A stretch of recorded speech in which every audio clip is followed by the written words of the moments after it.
श्री गुरु माणिक जय गुरु माणिक श्री गुरु माणिक जय गुरु माणिक हाची गुरु उपदेश मुख्य वंदे श्री प्रभु सद्गुरुं गुणनिधिं सद्भक्त कल्पद्रुमं मंदानां शरणं शरण्यममलं नाथन्त्वनाथाश्रयम् यत्सत्तावशजेन स्थावर भवो देहस्सुचेष्टान्वितः सोऽयं वो विदधातु वाञ्छितफलं माणिक्यकल्पद्रुमः। आज इस फाल्गुन पूर्णिमा के अवसर पर आप सभी सद्भक्तों को संबोधित करते हुए मुझे अतीव प्रसन्नता की अनुभूति हो रही है। रविंद्रनाथ टैगोर का नाम आपने सुना सबने? उन्होंने एक स्थान पर कहा है कि it is so simple to be happy, it is so simple to be happy but so difficult to be simple.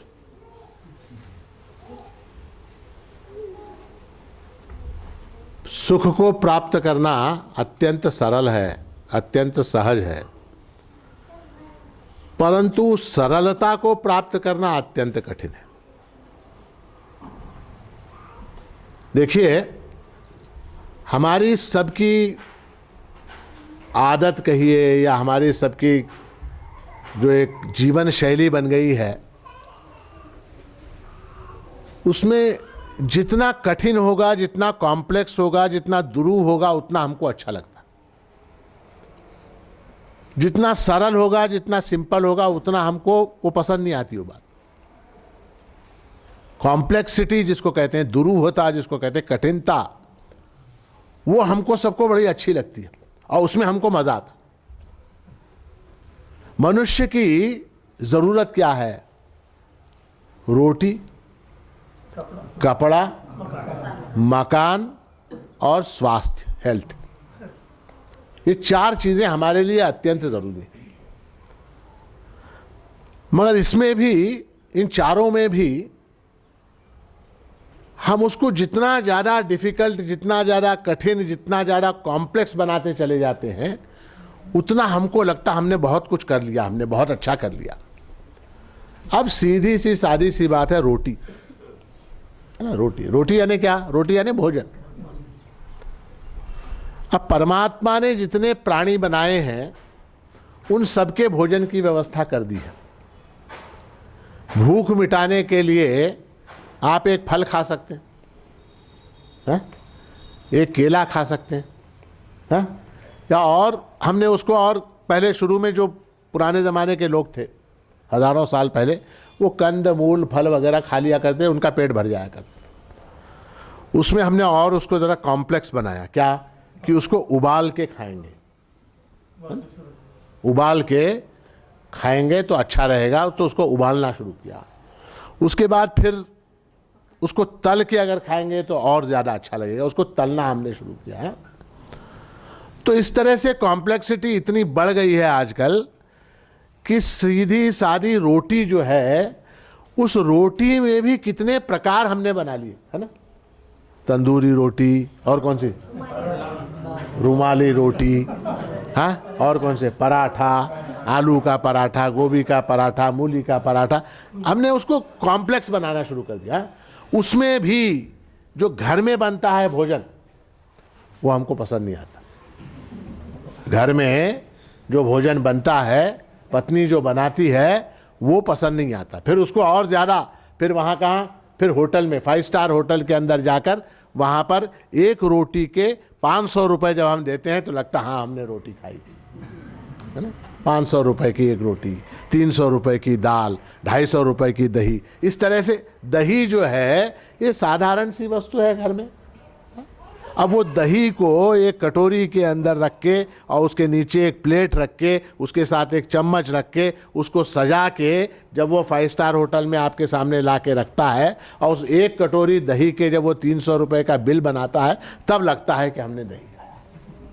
है ना, उसमें हमको रस आता है कि हाँ हमने दही खाया। वो दही हम घर पे भी खा सकते थे, मगर नहीं।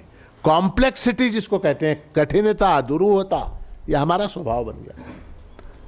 रोटी, कपड़ा, कपड़ा, कपड़ा जो है वो किस लिए है? हवा से, सर्दी से, वातावरण में जो टेम्परेचर में जो चढ़ उतार होता रहता है, उससे शरीर को बचाने के लिए कपड़ा है। लज्जा की रक्षा के लिए कपड़ा है, मर्यादा के लिए कपड़ा है।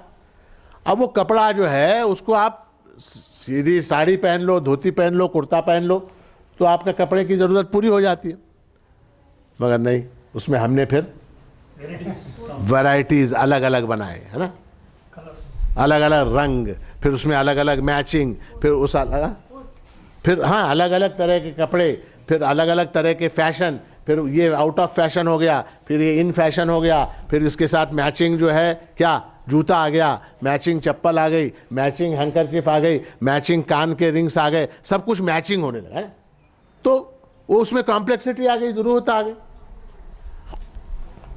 मकान, मकान किस लिए चाहिए हमको? हाँ, मकान हमको रहने के लिए, सेफ्टी के लिए, सुरक्षा के लिए, प्रकृति से अपने आप को बचाने के लिए, बारिश से बचने के लिए, धूप से बचने के लिए हमको एक मकान चाहिए। अब उस मकान के अंदर भी हमने कितनी कॉम्प्लेक्सिटीज आ गई उसमें। 2 BHK, 3 BHK, marble flooring, granite flooring, teak wood का दरवाज़ा, सादा दरवाज़ा, वो लेड लाइटिंग, वो लाइटिंग, फलाना लाइटिंग, अरे अरे अरे अरे, इतनी कॉम्प्लेक्स हमने बना दिया मकान को कि उसमें फिर जितना ज़्यादा कॉम्प्लेक्स होगा उतना बढ़िया, उतना अच्छा है। फिर क्या चौथा? स्वास्थ्य, हाँ, हेल्थ। हेल्थ में भी डॉक्टर साहब मुस्कुरा रहे, हेल्थ में भी इतना ज़्यादा कॉम्प्लेक्स हो गया सब कुछ। एक आदमी, उसकी पीठ में दर्द हुआ, डॉक्टर के पास गया, एक डॉक्टर ने कहा कुछ नहीं हुआ, कुछ नहीं हुआ, योगासन करो, थोड़ा सा प्राणायाम करो और शाम में 1 घंटा भर वॉकिंग करो। ये आया वापस, बोलता वो डॉक्टर पागल है, उसको कुछ नहीं मालूम। वो डॉक्टर जो है पागल। फिर क्या करेंगे? पीठ में दर्द है तो ये हैदराबाद गया, बड़ा हॉस्पिटल है, हॉस्पिटल कैसा कि वो हॉस्पिटल कम 5 स्टार होटल ज़्यादा है, बड़े बड़े मतलब शीशे लगे हुए हैं, बड़े बड़े झूमर लटके हुए हैं, AC हॉल है और वहाँ पर रिसेप्शनिस्ट है, वो है, ये है, सब बढ़िया वहाँ। तो वहाँ जाके कहा पीठ में दर्द हो रहा है, तो उसने कहा इसको एडमिट करो। एडमिट किया। एडमिट करने के बाद अब वहाँ टेस्ट शुरू हुए, ब्लड टेस्ट हुआ, एक्सरे हुआ, ECG, दर्द पीठ में हो रहा, ECG छाती का ले रहे हैं, ठीक है, ECG लिया, हाँ, और क्या, कलर डॉपलर लिया और ये सब लिया। फिर बोन मैरो, पीठ की हड्डी में सुई घुसा के वहाँ से वो बोन मैरो एक्सट्रैक्ट किया और फिर उसका टेस्ट किया और उसके बाद फिर वो टेस्ट बम्बई गया टेस्ट होने के लिए। अब पता नहीं उसमें क्या कैंसर है, क्या है, कुछ नहीं। तो 8 दिन के बाद रिपोर्ट आया। रिपोर्ट आने के बाद क्या रिपोर्ट आया? कुछ नहीं हुआ है। तब इनको बड़ी खुशी, कुछ नहीं हुआ। इसने कहा कुछ नहीं हुआ तो वॉकिंग कर, कम हो जाएगा, तो भरोसा नहीं हुआ। सिंप्लिसिटी में, सरलता में हमारा विश्वास नहीं, कॉम्प्लेक्स होना चाहिए। वो रिपोर्ट बननी चाहिए, फिर वो रिपोर्ट बढ़िया ईमेल से आए, लिफाफे के, वो लिफाफा ही मेरे ख्याल से 25 रुपए का होता। उस लिफाफे के अंदर वो रिपोर्ट और उसके अंदर क्या लिखा हुआ है? कुछ नहीं हुआ है, नॉर्मल। तब हमको प्रसन्नता होती है कि हाँ कुछ हुआ। तो रोटी, कपड़ा, मकान, स्वास्थ्य, हर चीज़ में कॉम्प्लेक्सिटी हमको पसंद आती है और सरलता जो है, सहजता जो है, वो हमको पसंद नहीं आती। उसी तरह ईश्वर की प्राप्ति, परमात्मा की प्राप्ति, इसमें भी अगर कोई कहे आपसे, आप मेरे पास आए, आपसे मैंने कहा कि कुछ नहीं भैया, आप प्रभु का स्मरण करो बस, है पसंद नहीं आता। होना ऐसा चाहिए कि एक यज्ञ करो, हैं, एक शामियाना लगाओ, लाइटिंग करो, बड़े बड़े सिनेमा के गाने लगा के रिकॉर्डिंग लगाओ और उसके बाद फिर लोगों को खिलाओ, खाना खिलाओ और फिर बड़ा आयोजन, बड़ा धार्मिक कार्य किया, तो इससे जो है परमात्मा की हाँ ये बड़ा अच्छा बताया। काल सर्प योग है, फिर जो है कहाँ जाओ, त्रिंबकेश्वर जाओ, नासिक जाओ, और वहाँ जाके या कहाँ कुक्के सुब्रमण्यम वहाँ जाओ और वहाँ जाके वो सर्प की पूजा करो, और फिर 1,00,000-1.5 लाख रुपए का बिल जब बन जाता है, हाँ हमने कुछ धार्मिक कृत्य किया। ये हमारी प्रवृत्ति बन गई। ज्योतिषी है, वास्तु वाला है, मांत्रिक है, तांत्रिक है, सब इसी कोटि में आते हैं कि जो सबसे सरल है, जो सबसे आसान है, जो सहज प्राप्त है, उसको कॉम्प्लेक्स बना देना, उसको कठिन कठिन बना देना, उसको दुरूह बना देना, तब हमको लगता है कि हाँ कुछ बना, है ना। तो परमात्मा की प्राप्ति जो है वो अत्यंत सरल है, अत्यंत सहज है, किम बहुना वो प्राप्ति ही नहीं है, वो प्राप्त है। परमात्मा की प्राप्ति ये शब्द प्रयोग ही गलत है। वेदांत शास्त्र की दृष्टि से ये शब्द प्रयोग ही गलत है। परमात्मा की प्राप्ति कैसे होगी? परमात्मा को परमात्मा की प्राप्ति कैसे हो सकती है? जो परमात्मा वस्तु है, जो पहले से ही परमात्मा वस्तु है, उसको फिर नए तरीके से, नई पद्धति से परमात्मा की प्राप्ति कैसे होगी? देखिए कि संसार के जो काम हैं, संसार के जो काम हैं, वो करते करते बनते बनते बनते, है ना। आपको एक नौकरी अगर पानी है तो क्या करना पड़ेगा? पहले आपको एक एप्लीकेशन देना, एडवर्टाइजमेंट देखना पड़ेगा, अखबार में, टीवी में एडवर्टाइजमेंट आप देखेंगे, उसके बाद आप एप्लीकेशन करेंगे, फिर उसके बाद इंटरव्यू होगा, फिर दूसरा इंटरव्यू होगा, फिर तीसरा इंटरव्यू होगा, उसके बाद एचआर वाले से आपकी बात होगी, फिर वो कंपनी का जो सीईओ है उससे बात होगी, फिर कहीं जाके आपका अपॉइंटमेंट होगा। ये सारी प्रक्रिया के अंदर 6 महीने लग जाते। सीधी सी बात। किसी भी काम के लिए आपको एक मकान खरीदना है तो उसमें 6 महीने लग जाते। आपको एक गाड़ी खरीदनी है तो 3 महीने लग जाते। बैंक से एक लोन लेना है तो 1 साल लग जाता। सरकार में अगर कोई काम करवाना है 10-15 साल लग जाते। कोर्ट में अगर कोई काम करवाना है, हाँ, पीढ़ियां गुजर जाती हैं, पीढ़ियां गुजर जाती है, तब वो काम बनता है कोर्ट का। परमात्मा की प्राप्ति में समय नहीं लगता। जैसे कोई बच्चा है, ये बच्चा है, ये बच्चा अगर अपनी माँ से कहे मुझको लड्डू खाना है, लड्डू खाना है, तो वो लड्डू बनाने के लिए समय लगेगा कि नहीं? समय लगेगा। लड्डू बनाने के लिए समय लगेगा, घंटा लगेगा, 2 घंटे लगेंगे, 3 घंटे लगेंगे, 1 आध दिन भी लग सकता। इसने अगर कहा अपनी माँ से मुझे डोसा खाना है, तो कम से कम 24 घंटे तो लगेंगे डोसा बनाने में। वो आटे को लो, उसको भिगा के रखो, उसको 6 घंटे तक रखो, उसके बाद फिर डोसा बनेगा। ऐसे ही फटाक से कहाँ बन सकता? मैं परमात्मा की प्राप्ति जो है उसमें समय नहीं लगता। क्यों नहीं लगता? क्योंकि परमात्मा कालातीत है। परमात्मा वस्तु जो है वो काल से उसका कोई संबंध ही नहीं है।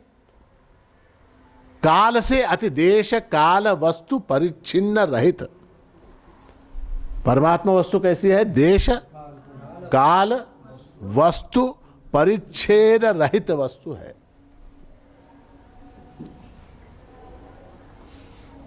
देश परिच्छेद यानी क्या?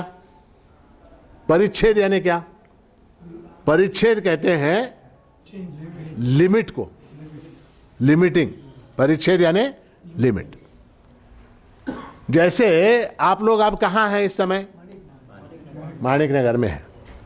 तो माणिक नगर की सीमा के अंदर आप लिमिटेड हैं, आप लिमिटेड हैं। इस समय आप हैदराबाद में हैं क्या? बंबई में हैं क्या? कलकत्ता में हैं क्या? नहीं, आप यहां माणिक नगर में हैं। तो माणिक नगर की सीमा में, देश की सीमा में आप बंधे हुए हैं। तो आप जो हैं देश से परिच्छिन्न है, देश से बंधे हुए हैं। देश यानी स्पेस, स्पेस से आप बंधे हुए हैं, लिमिटेड है। अब ये आकाश है, आकाश है कि नहीं? अब ये आकाश कहाँ है?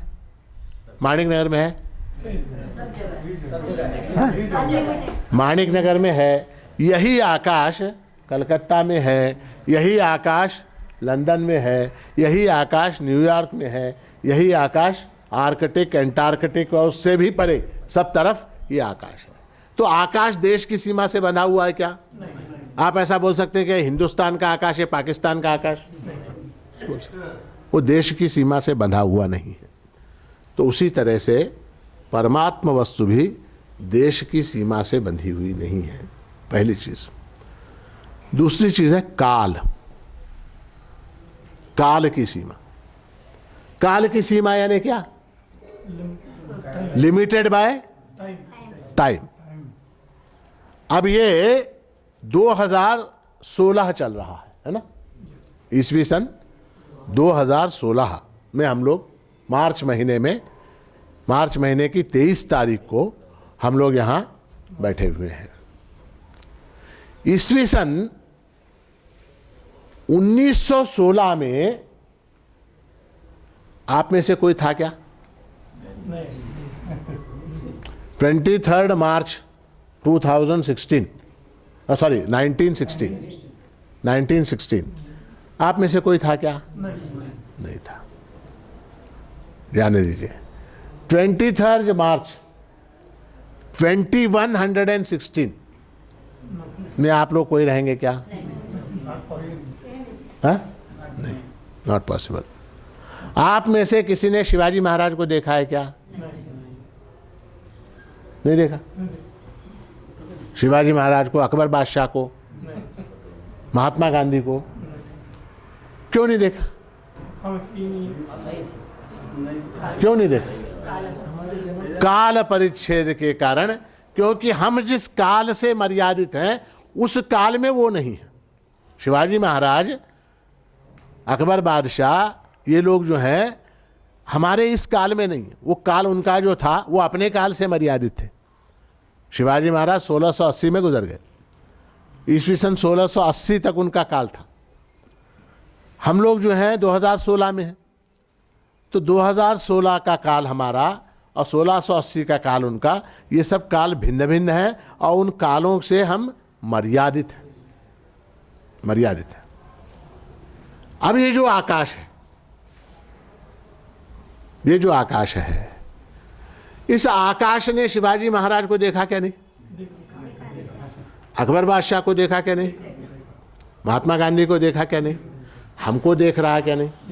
हमारी आगे की पीढ़ी में जो आगे हमारे बच्चे होंगे, उनके बच्चे होंगे, उनके बच्चे होंगे, उनके बच्चे होंगे, उनको ये आकाश देखेगा क्या नहीं? है? वो कैसे देखेगा? क्यों देखेगा? क्योंकि वो नॉट लिमिटेड बाय टाइम, काल की मर्यादा से परे है। और तीसरा है वस्तु परिच्छेद। कोई भी वस्तु जो है वो अपने रूप से, अपने नाम से बंधी हुई है। जैसे ये डेस्क है, ये डेस्क माइक्रोफोन हो सकता है क्या? नहीं हो सकता। ये माइक्रोफोन डेस्क हो सकता है क्या? गधा घोड़ा हो सकता है क्या? घोड़ा गधा हो सकता है क्या? नहीं। हर एक वस्तु अलग अलग है, अपने अपने रूप से मर्यादित है वो। हाँ, परमात्मा वस्तु जो है वो किसी एक रूप से मर्यादित नहीं है, प्रत्येक रूप के अंदर वो परमात्मा वस्तु व्याप्त है। इसलिए वो परमात्मा वस्तु जो है वस्तु से भी मर्यादित नहीं है। देश काल वस्तु परिच्छेद रहित वस्तु जो है वो परमात्मा है। और चूंकि वो परमात्मा काल परिच्छेद से रहित है, काल परिच्छेद से रहित होने के कारण वो सदा सर्वदा इस समय यहां प्राप्त है। जो सर्वत्र है वो यहां है क्या नहीं? जो सर्वत्र है वो यहां है क्या नहीं? और जो सभी कालों में, भूत भविष्य वर्तमान तीनों कालों में जो है वो अब है क्या नहीं? तो तो परमात्मा यहां है, इस समय है। तो इसलिए बहुत से लोग जो ये समझते हैं कि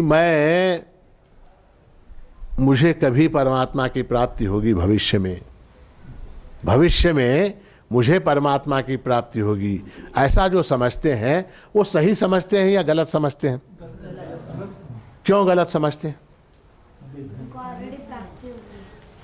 क्योंकि वो परमात्मा वस्तु जो है वो अभी इस समय प्राप्त है। नास्तिक क्या कहता है मालूम है आपको? God is nowhere. क्या कहता है वो? God is nowhere. गलती एक करता है, वो स्पेस लगाना भूल जाता है। कहाँ स्पेस लगाना भूलता है? नहीं, स्पेस कहाँ लगाना चाहिए उसको? God is now here. W के बाद एक स्पेस लगाना है, बस इतना सरल काम है।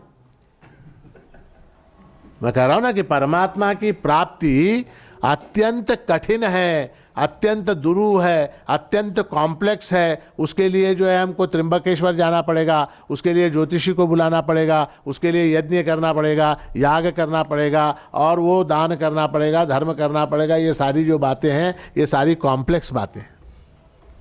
मैं ये नहीं कह रहा कि उससे नहीं होता।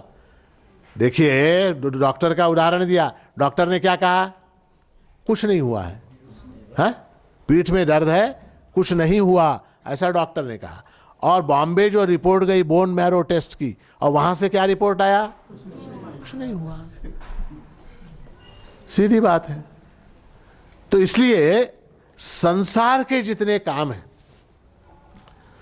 उन कामों को करने में देर लगती है।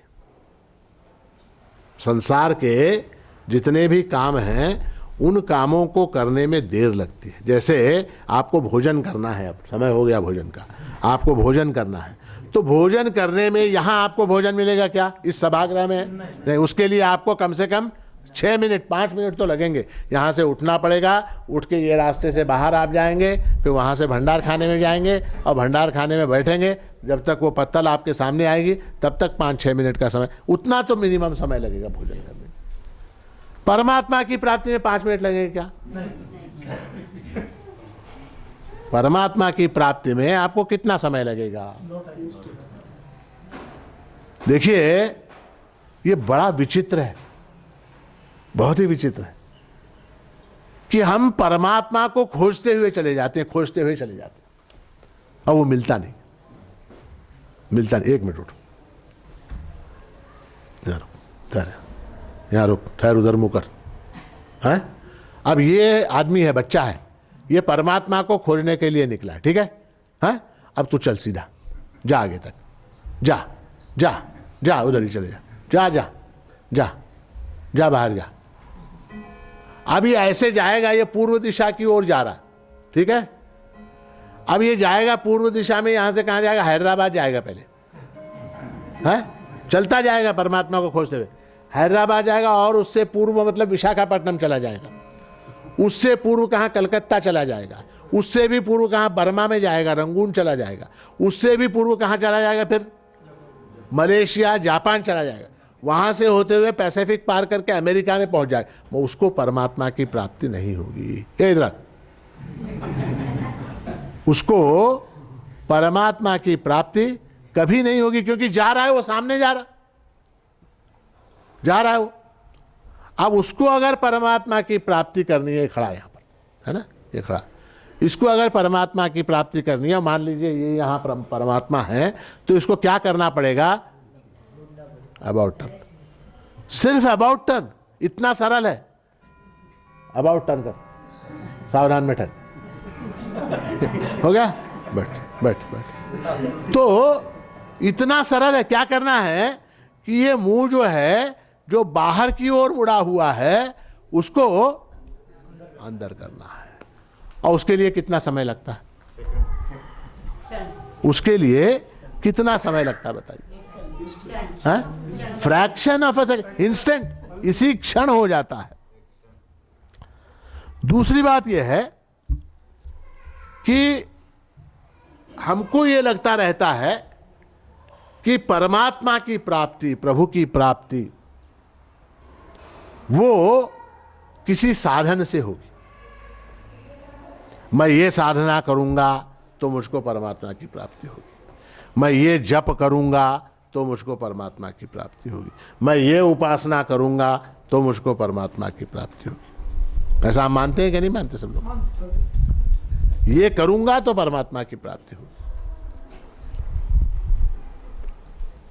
मगर वास्तविकता यह है कि किसी योग्यता के बदले में प्रभु मिलेंगे।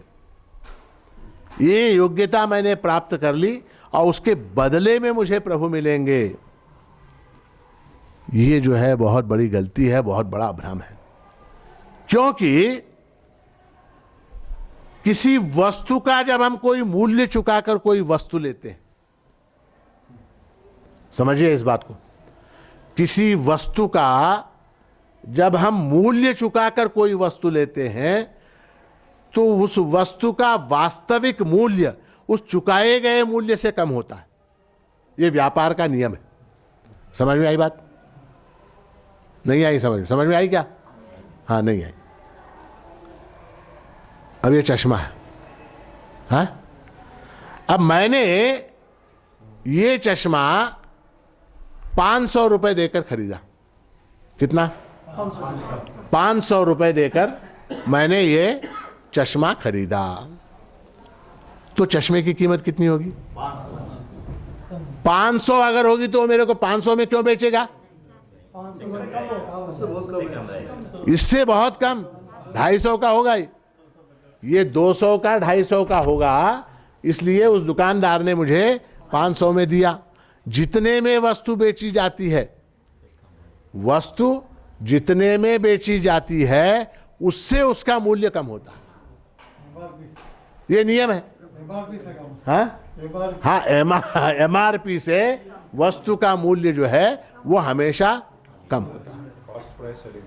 कॉस्ट प्राइस और सेलिंग प्राइस। जैसे एक रिपोर्ट आई थी, ये जो आपका कोलगेट होता है ना, कोलगेट टूथपेस्ट, कितने में मिलता है आपको मालूम है?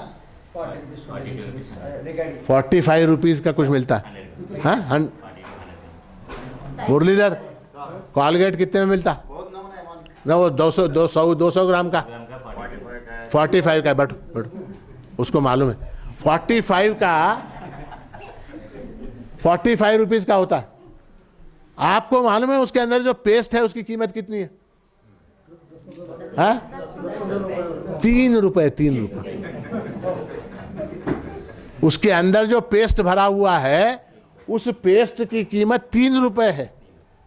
और बाकी के जो है वो उसका पैकिंग, उसका एडवर्टाइजमेंट, उसका मुनाफा, फिर वो एजेंट का मुनाफा, फिर वो ट्रांसपोर्ट वाले का, फिर होते होते फिर हमारे मुरलीधर का मुनाफा लास्ट में, और उसके बाद वो 45 में वो चीज बिकती है। तो कोई भी वस्तु बाजार में जितना मूल्य हम देकर लेते हैं, उस मूल्य से उस वस्तु की कीमत कम होती, बल्कि आधी से भी कम होती है ना। तो अगर हमने मान लीजिए इतनी साधना करके अगर प्रभु को कमाया,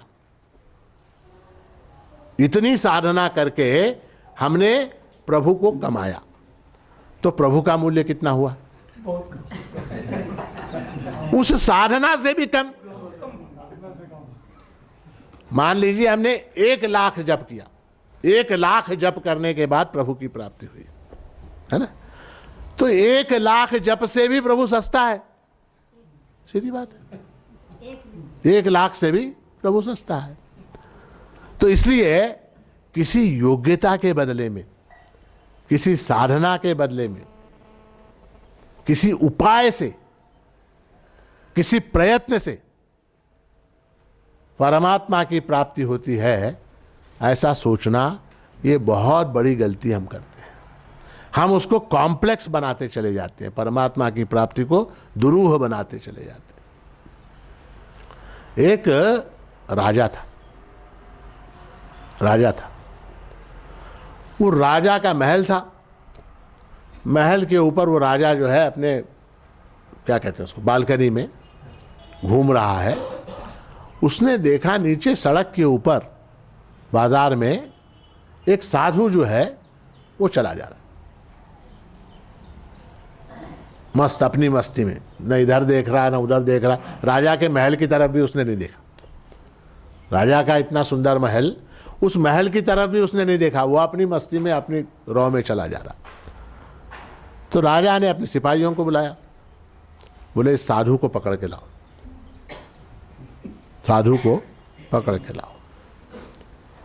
अब वो सिपाही थे, वो बड़े उस्ताद लोग थे, उन्होंने कौन नीचे जाएगा, कौन वहां ये करेगा, उन्होंने ऊपर से एक रस्सी फेंकी,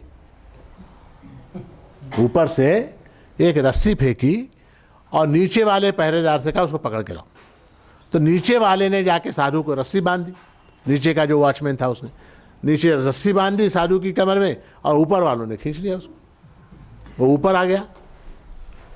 राजा बैठा हुआ था, राजा ने साधु को बुलाया, बोले आपको तकलीफ दी हमने, मगर आपसे एक प्रश्न पूछना है। पूछो, परमात्मा कैसे मिलेगा? राजा ने साधु से पूछा कि परमात्मा कैसे मिलेगा? तो साधु ने कहा कि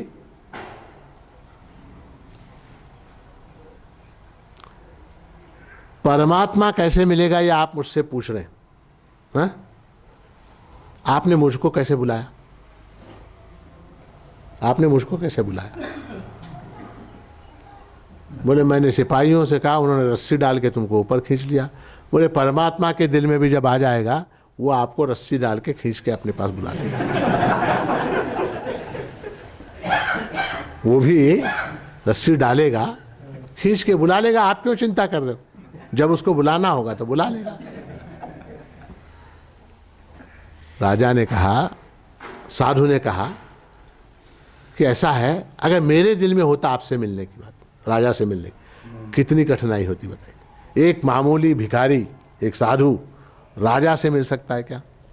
उसको कितने प्रयत्न करने पड़ते, कितने प्रयत्न। पहले जाओ चपरासी से बात करो, फिर चपरासी मंत्री से मुलाकात कराएगा, फिर मंत्री राजा की परमिशन लेगा, फिर आप नरेंद्र मोदी से मिल सकते क्या जाके? कोई हाँ मिल सकते कि नहीं मिल सकते? अपॉइंटमेंट लेनी पड़ेगी, फिर सिक्योरिटी वाला पूछेगा, फिर आईबी वाला पूछेगा, आपकी जांच होगी। उसके बाद कहीं अगर उसके मन में आया, किसके?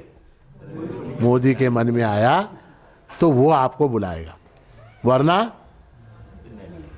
अगर उसके मन में आ गया आपको बुलाना है तो पुलिस को फोन करेगा, उठा के लाओ बोले, है ना? पुलिस को फोन कर देगा, बोलेगा फलाने आदमी को उठा के भेज दो दिल्ली, है ना? तो ऐसे ही साधु ने कहा कि आपके मन में आया मुझसे मिला जाए, तो आपने फटाक से मुझे उठा लिया। मेरे मन में अगर आता तो इसलिए परमात्मा की प्राप्ति हो, परमात्मा की प्राप्ति हो, ऐसी जो अशांति मन में बनी हुई है, उस अशांति से भी परमात्मा प्राप्त नहीं होता। फिर कैसे प्राप्त होता? राजा ने कहा। फिर उसने साधु ने, आपने मुझे क्यों बुलाया, क्यों बुलाया? तो साधु ने कहा, राजा ने कहा कि मैं ये देख रहा था कि तुम अपनी मस्ती में चले जा रहे थे, न इधर देखते थे न उधर देखते थे, न महल देखा न बगीचा देखा न दरवाज़ा देखा न ऊपर राजा को देखा, तुमने कुछ नहीं देखा, तुम अपनी धुन में लगे रहे, इसलिए मैंने तुमको बुलाया। तो साधु ने कहा, जो अपनी धुन में लगा रहता है उसको परमात्मा अपने आप बुलाता है, प्रयास करने की आवश्यकता नहीं, प्रयास करने की आवश्यकता नहीं। जो वस्तु प्रयत्न साध्य होती है, प्रयत्न से प्राप्त की जाती है, जो वस्तु प्रयत्न से प्राप्त की जाती है वो नश्वर होती है, वो नाशवान होती है, वो कुछ समय के लिए टिकती है। इसलिए परमात्मा की प्राप्ति, ये शब्द प्रयोग ही गलत है। परमात्मा स्वतः सिद्ध प्राप्त है। गीता में एक स्थान पे भगवान ने बड़ा सुंदर कहा है कि बीजम माम सर्वभूतानां विद्धि पार्थ सनातनम, बुद्धिर्बुद्धिमतामस्मि तेजस तेजस्विनामहम्। 7वें अध्याय में भगवान कहते हैं कि बीजम माम सर्वभूतानाम विद्धि पार्थ सनातनम। हे पार्थ, हे अर्जुन, तो मुझको इन सभी भूतों का बीज मानो। बीज, और कैसा बीज? सनातन बीज। सनातन बीज। सनातन शब्द का अर्थ आपको मालूम? सनातन यानी क्या? हाँ,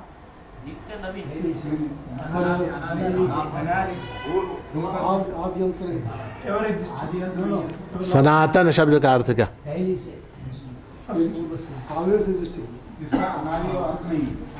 सनातन के लिए ऐसा है कि आपको एक उदाहरण देता हूं। जब घर में किसी वृद्ध आदमी की मृत्यु हो जाती है, सास मर गई, किसी की सास मर गई, उस महिला ने अपने सास की अलमारी खोली। महिला ने अपनी सास की अलमारी खोली और उसके अंदर बहुत पुराना सामान पड़ा हुआ है। बर्तन हैं, भांडे हैं, किताबें हैं और क्या क्या चीज़ें हैं, सब पर्स है पुराना, टूटा हुआ चश्मा है, अनेक चीज़ें हैं। हाँ, तो वो सब निकाल के फेंक देती बहू। जितना पुराना, पुरानी साड़ियाँ हैं, पुराने कपड़े हैं, पुरानी चादर है, सब पुराना पुराना जो है उसको निकाल के वो फेंक देती है। उसमें पुराना सोना भी रखा हुआ है।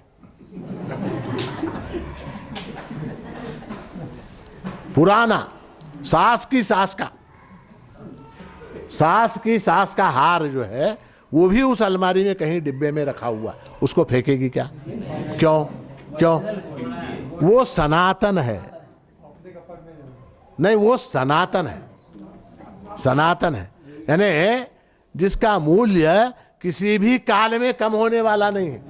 और सास का पुराना चश्मा क्या करेंगे लेके? हाँ, सास का पुराना चश्मा उसको क्या करेंगे लेके? फेंक देंगे। सास का पुराना फटा हुआ पर्स क्या करेंगे लेके? सास की चप्पल क्या करेंगे? उसका मूल्य नहीं है। वो सास का हार, हाँ, वो जो है सनातन है। एंटीक नहीं, एंटीक का अर्थ है पुराना। पुरानी चप्पल भी अगर निजाम सरकार की चप्पल होगी तो वो भी एंटीक बन जाएगी। एंटीक नहीं, गलत अर्थ मत कीजिए। सनातन का अर्थ है जिसका मूल्य कभी कम न होता हो। तो बीजम माम सर्वभूतानाम विद्धि पार्थ सनातनम। बीज क्या होता है? जब भी कोई वृक्ष उत्पन्न होता है तो बीज जो है, बीज नष्ट होकर वृक्ष बनता है ना? मगर जगत जो है उसमें परमात्मा नष्ट होकर जगत नहीं बना है। परमात्मा नष्ट नहीं हुआ है, वो बीज नष्ट नहीं हुआ है, अपितु वो बीज जैसा का जैसा है और फिर उसके ऊपर ये वृक्ष का आभास हो रहा है। इसलिए बीजम माम सर्वभूतानाम विद्धि पार्थ सनातनम बुद्धिर बुद्धिमतामस्मि। भगवान कहते हैं कि मनुष्यों के अंदर जो बुद्धि है वो मेरा रूप है।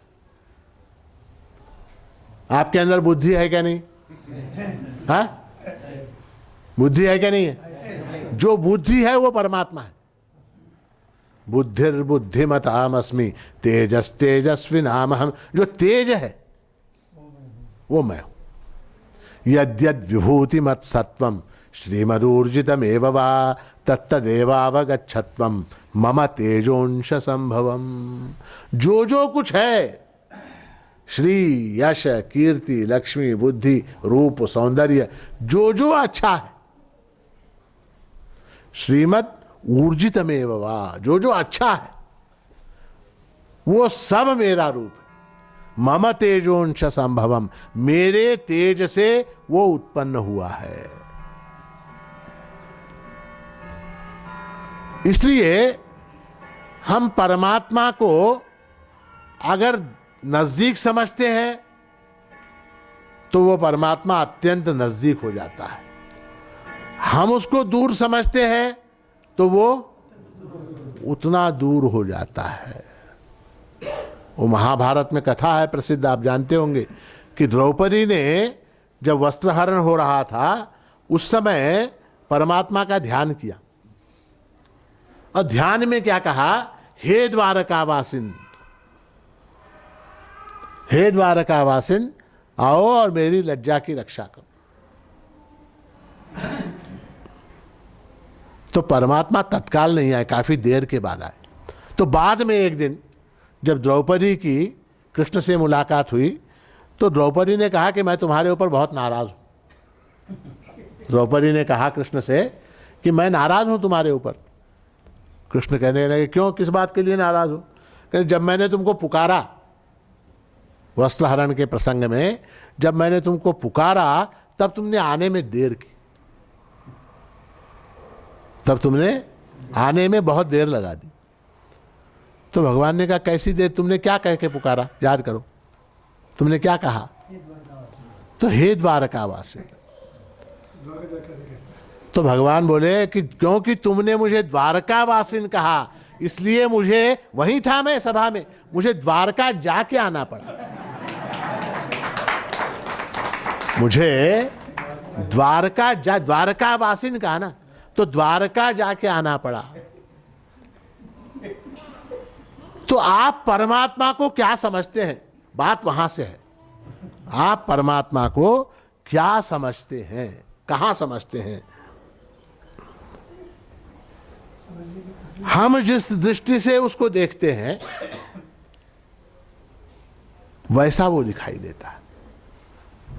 हम उसको नजदीक देखेंगे तो नजदीक आएगा, हम उसको दूर देखेंगे तो वो दूर चला जाएगा। 15वें अध्याय में भगवान कहते हैं, सर्वस्य चाहम हृदि सन्निविष्टः मत्तस्मृतिर्ज्ञानम अपोहनञ्च वेदैश्च सर्वैर् अहमेव वेद्यः वेदान्तकृत् वेदविदेव चाहम्।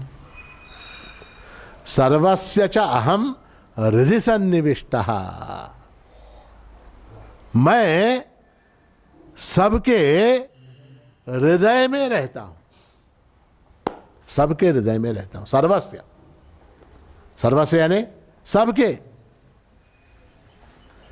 सबके हृदय में मैं रहता हूं। सर्वस्य च अहम हृदय सन्निविष्टः, सन्निविष्टः यानी क्या? अच्छी तरह से, उत्तम प्रकार से उसके अंदर मैं भरा हुआ हूं, हृदय में। मत्तस्मृतिर्ज्ञानम अपोहनञ्च, और चूंकि प्रत्येक के हृदय में मैं भरा हुआ हूं इसलिए मेरे कारण, मत्तः मुझसे, स्मृति, ज्ञान और अपोहन यानी विस्मरण, वो मेरे कारण होता है। आपको याद रहता है कि नहीं? आज क्या तारीख है? क्यों आपको याद है? कैसे याद है आपको? कैसे याद? वो कैसे याद, कैसे याद है? नहीं, अब तक मैंने जो बताया वेस्ट हो गया। क्योंकि परमात्मा बसा हुआ है हृदय में, उसके कारण स्मृति होती है। मत्तः स्मृतिर्ज्ञानम अपोहनञ्च, क्योंकि परमात्मा हृदय में बसा हुआ है इसलिए स्मृति होती है। अब इस समय क्या टाइम हो रहा है?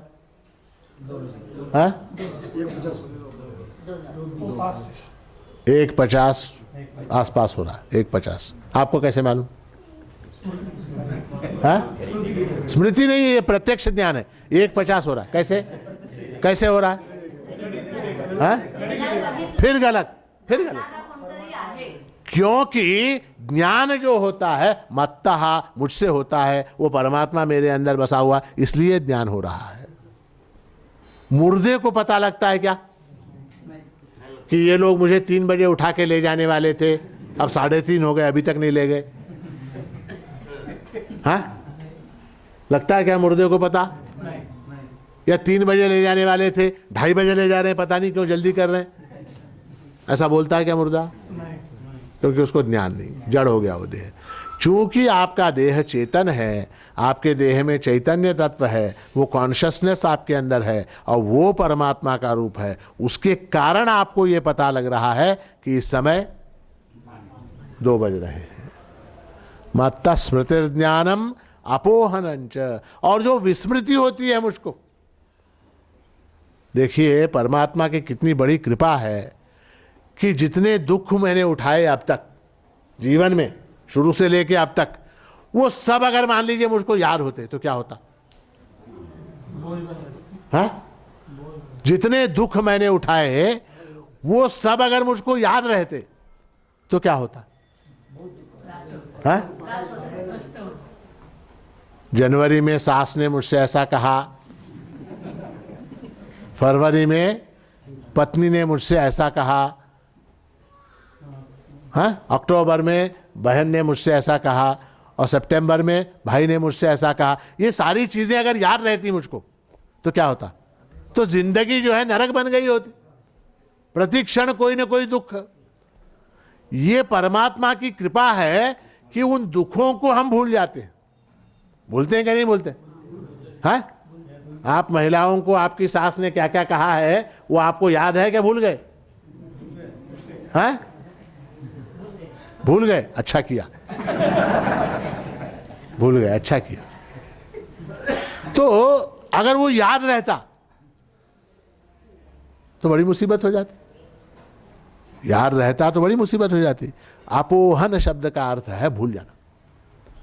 परमात्मा ही हमको भुला देता है। वो मत्तस्मृतिर्ज्ञानम अपोहनंच, मैं सबके हृदय में रहता हूं और मेरे कारण इन प्राणियों को स्मृति, ज्ञान और विस्मरण, ये तीनों भी होते हैं।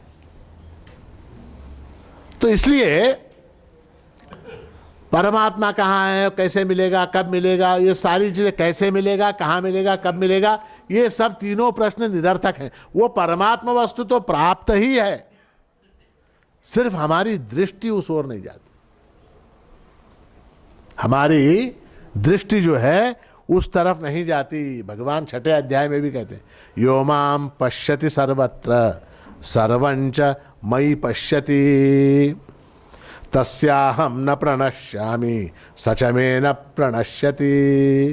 इतना सुंदर कहा, यो माम पश्यति सर्वत्र, जो सर्वत्र मुझको देखता है, जो सर्वत्र मुझको देखता है। यो माम पश्यति सर्वत्र सर्वंच मयि पश्यति, और सबको मेरे अंदर देखता है, सबको मेरे अंदर देखता है। तस्याहम न प्रणश्यामि, उसकी आंखों से मैं कभी ओझल नहीं होता, उसकी आंखों से मैं कभी ओझल नहीं होता। सच में न प्रणश्यति, और मेरी आंखों से वो कभी ओझल नहीं होता। सकल मत प्रभु नांदे जिकड़े तिकड़े। तो परमात्मा को सब तरफ देखना, सभी वस्तुओं के अंदर देखना, पंच महाभूतों के अंदर देखना, सभी प्राणियों के अंदर देखना, इसके लिए विशेष योग्यता की आवश्यकता है क्या? नहीं है। किसी विशेष योग्यता की आवश्यकता नहीं है। कोई बहुत हाईली क्वालिफाइड कोई आदमी चाहिए क्या? नहीं। ये जो कुछ है, जो कुछ दिखाई दे रहा है, वो सब सर्वरूपे हा श्री प्रभु जान, ये सारा कुछ प्रभु स्वरूप है। सारा कुछ प्रभु स्वरूप कैसे है? सारा कुछ प्रभु स्वरूप है। कैसे? कैसे है? क्योंकि जो जो हम देखते हैं उसमें से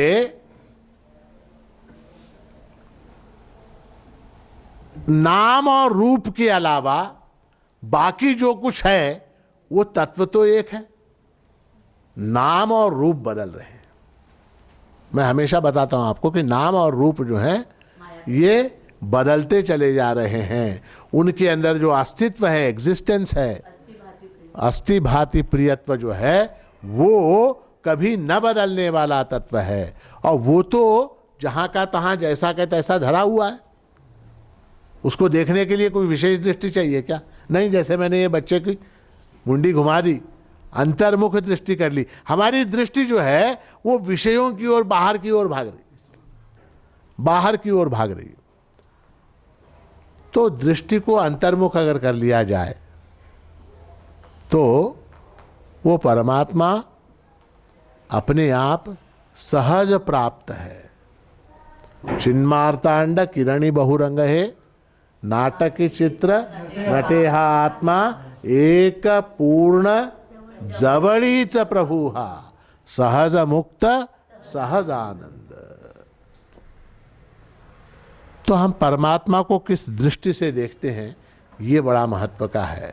बहूनाम जन्मनाम अन्ते ज्ञानवान माम प्रपद्यते, वासुदेव सर्वमिति स महात्मा सुदुर्लभ। वासुदेव सर्वम, ऐसा जो मानता है वो महात्मा है। और ऐसा कब मानता है वो? बहूनाम जन्मनाम अन्ते, अंतिम जन्म में। कौन मानता है, कौन जानता है? ज्ञानवान। कैसे जानता है? माम प्रपद, मेरी शरण में आता है वो मेरी शरण में आता है। और उसके बाद उसको इस बात का ज्ञान हो जाता है कि ये जो कुछ है वो सब परमात्मा रूप है, प्रभु रूप है। इसका लाभ क्या? ठीक है, मान ली आपकी बात, जो कुछ है वो सब प्रभु रूप है, लाभ क्या? भागने की आवश्यकता। लाभ ये है फिर दुख, द्वंद्व, मोह, शोक, ये सब जो है अपने आप समाप्त हो, क्योंकि द्वितीयाद वै भयम भवति, ऐसी श्रुति है बृहदारण्यक को। जहां द्वितीय है, जहां दूसरा है, जहां अन्य है, वहां भय है। आप अपने घर में बैठे हुए, आपको कोई भय है क्या? कोई भय नहीं। अगर आपको ये लगा, संशय भी मन में आया कि किचन के अंदर कोई आ गया है, प्लेट गिरने की आवाज आई, चम्मच गिरने की आवाज आई, तो क्या हो जाएगा? आपको क्यों भय लगेगा? कोई दूसरा आ गया मेरे घर में, कोई दूसरा आ गया। और जब आप इस बात से आश्वस्त हो गए कि वहां कोई नहीं आया, तब क्या होगा? फिर निर्भय हो गए ना, निर्भय हो गए। मेरे घर में मैं बैठा हूं, कोई दूसरा नहीं है। तो द्वितीयाद वै भयम भवति, दूसरे से भय होता है। वहां दूसरा कोई है ही नहीं, दूसरा कोई है ही नहीं, क्योंकि जो कुछ है वो सारा चैतन्य में है। वो सारा चैतन्य जो है, मैं जिस तत्व का बना हुआ हूं, उसी तत्व की, उसी जाति की ये सारी वस्तुएं। कल आपको मालूम है ब्रुसेल्स में हमला हुआ, ब्रुसेल्स में हमला हुआ, कई लोगों की जाने गई। क्यों गई? क्यों गई? क्योंकि वहां अन्य का भाव है। ये मेरी जाति का है, ये मेरे धर्म का है, ये दूसरे धर्म का है। झगड़ा है वहां, किस बात का? कि ये मेरे धर्म का नहीं है, ये दूसरे धर्म का है, तो इसको मारो, इसको काटो। प्रभु महाराज कहते हैं, सकलमति भावे सर्वाशी वंदावे, आत्मा ओळखावे क्षणो क्षणी। आत्मा ओळखावे, पहचानने लायक वस्तु क्या है? आत्मा। क्योंकि उसके अलावा जो कुछ है, अनात्म वस्तु जो है वो जड़ है, उसका क्या जानना? जो चेतन तत्व है वो एक है। बीजम माम सर्वभूतानाम विद्धि पार्थ सनातनम। इस सारे संसार का, सारे प्राणियों का बीज जो है वो मैं हूं। वेदांत का सार केवल इतना सरल है। आप बोलेंगे कि हर महीने आप अच्छे अच्छे इतने तत्व की बात बताते थे, इतनी गहरी गहरी बातें बताते थे, इस महीने में आपने कुछ नहीं बताया। क्या बताया? जो कुछ है वासुदेव सर्वम, इतना ही कहा। तो ये सरल है, सहज है, और यही सत्य है, यही सत्य है। गीता के 13वें अध्याय में ज्ञान के साधन बताए गए और उसमें पहला ही श्लोक आता है ज्ञान के साधनों में कि अमानित्वमदम्भित्वम अहिंसा क्षान्तिरार्जवम आचार्योपासनम शौचम स्थैर्यम आत्मविनिग्रह। तो उसमें आता है कि अमानित्वम अदम्भित्वम अहिंसा क्षान्ति आर्जवम। आर्जवम यानी क्या? सरलता, रुजुता, सरलता। हम हर वस्तु को कॉम्प्लेक्स बना के देखते रहते हैं। हर वस्तु के पीछे हमारे कई तंत्र चल रहे हैं, उसके अंदर अंदर व्हील्स विद इन व्हील्स। सरलता। तो एक सरलता से संबंधित एक बात बताता हूं कि एक राजा था। अब उस राजा को बेवकूफ बनाने वाले कई लोग होते। तो एक आया आदमी ठग, उसने आके राजा से कहा कि महाराज आप इतने बड़े राज्य के राजा हैं और ये कपड़े आप जो पहने हैं आपको शोभा नहीं देते। ये कपड़े जो हैं आपको शोभा नहीं देते। बोले कैसे चाहिए? तो उसने कहा कि मैं स्वर्ग से देवता लोग जो वस्त्र पहनते हैं उस क्वालिटी के कपड़े जो है मैं आपके लिए ला सकता हूँ। देवताओं के कपड़े। राजा था, उसको क्या? बोले ठीक है लेके आ जाओ। बोले कब तक लाओगे? बोले 1 महीना लगेगा। 1 महीने में वस्त्र बन के आ जाएंगे। ठीक है। बोले कितने पैसे लगेंगे? अब पैसे तो काफ़ी लगेंगे। अब इस वक्त एक 20 लाख रुपए आप दे दीजिए एडवांस, बाकी 30 लाख रुपए डिलीवरी के बाद दे दीजिए। 50 लाख रुपए के ड्रेस होता है ना। शादी में दूल्हे के लिए कपड़े सिलाने के लिए जाते हैं तो कपड़े के कितने? 1 लाख रुपए कपड़े। 1 लाख रुपए क्या कपड़े पहनता हो पता नहीं। 1 लाख रुपए कपड़े के। तो राजा था, राजा को 20 लाख रुपए एडवांस दे दिया। वो ले गया ठग। महीना भर गया, आए नहीं वो। 20 लाख लेके चला गया। अब राजा ने दूत भेजे, जासूस भेजे, कहाँ गया? कपड़े के पैसे लेके चला गया, आया नहीं। फिर 1 महीने के 2, 3, 4 दिन के बाद एक दिन एक बड़ा सूटकेस लेके वो दरबार में हाजिर हुआ। बोला हुजूर वो 20 लाख तो एडवांस चले गए, अब बाकी 30 लाख रुपए हैं, दे दो। बोले कपड़े तो दे। बोला अभी देता हूँ। बोले ठीक है। निकाला उसने ऐसे संदूक खोला और उसके अंदर से ऐसे ऐसे करके एक शर्ट निकाला। बोला ये शर्ट है। ये देवता जो कपड़े का पहनते हैं बिल्कुल महीन बारीक है, देवता जैसा पहनते हैं वैसा ये शर्ट है। और ये केवल उन लोगों को दिखाई देता है जो अपनी बाप की औलाद हो। केवल उन लोगों को दिखाई देता है जो अपनी बाप की औलाद हो। तो दरबारी थे सब। बोले हा कितना अच्छा है, कितना। वास्तव में कुछ नहीं था वहाँ। तो उसने हाथ हिलाया कुर्ता। बोले हुजूर इसको पहनिए, इसको पहनिए। तो राजा बोला ठीक है हम पहन लेंगे कल। बोले कल नहीं, मुहूर्त आज है, आज पहनना है, पहनो। तो राजा ने दरबार में अपना जो कुर्ता पहना हुआ था उतारा, उतार के ये पहन लिया था। कितना अच्छा दिख रहा है, कितना अच्छा दिख रहा है। सब लोगों ने कहा कितना अच्छा दिख रहा है। फिर उसने एक पैंट निकाली। ये देवता लोग जो पहनते हैं वो पैंट है। राजा ने कहा अब ये शर्ट तो पहन लिए, मालूम हो गया ना, वो बाकी सब बाद में पहने। बोले नहीं, वो पूरा पहनना पड़ेगा। तो वो पैंट ऐसे ऐसे कि लोगों ने हा की। तो राजा से कहा ये पैंट जो आपने पहनी उतारो, ये पहन लो। तो राजा बोला ठीक है, अब क्या करें, मजबूर। अब उसने उतारी पैंट और वो कुछ नहीं था वहाँ, वो पैंट पहनने की एक्टिंग की, बैठ गया।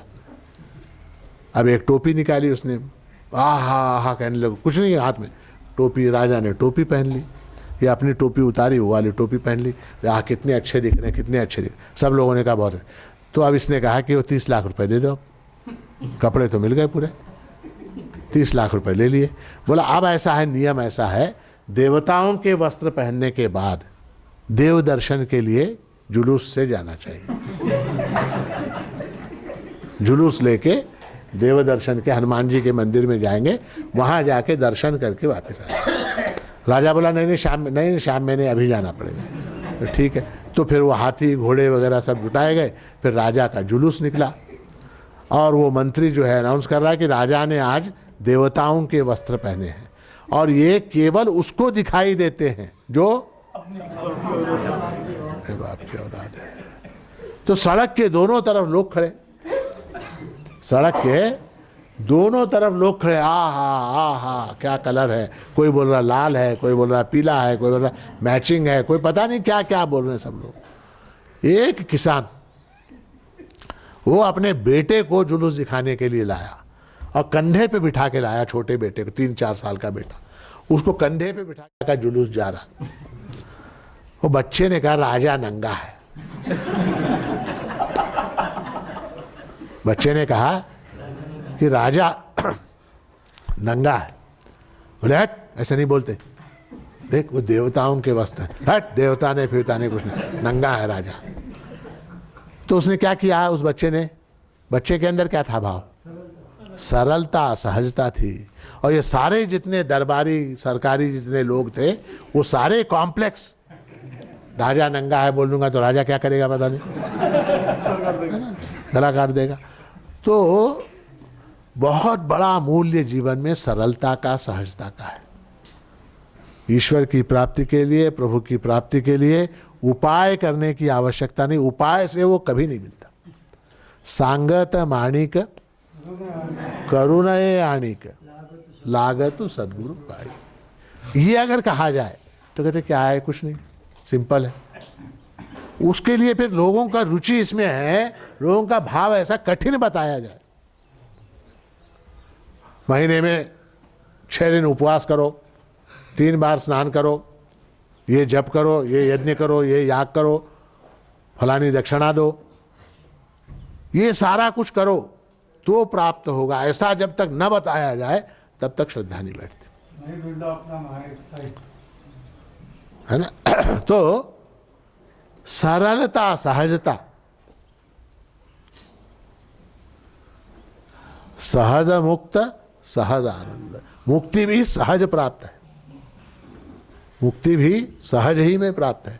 वो अगर प्रयास से प्राप्त होगी तो प्रयास से उसका मूल्य कम हो जाएगा, वो साधन से प्राप्त होगी तो साधन से उसका मूल्य कम हो जाएगा। इसलिए हमेशा ये याद रखें कि प्रभु जो है वो सदैव सहज प्राप्त है, सदैव प्राप्त है, सहज प्राप्त है। केवल अनात्मा पर जो दृष्टि टिकी हुई है, जो फोकस हमारा कैमरे का अनात्मा के ऊपर है, उसको आत्मा पर लाना है, उसको चैतन्य पर लाना है, उसको कॉन्शियसनेस पर लाना है।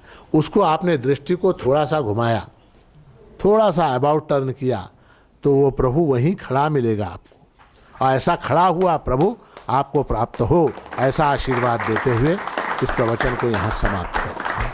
अवधूत चिंतन श्री गुरुदेव दत्त सद्गुरु माणिक प्रभु महाराज की जय।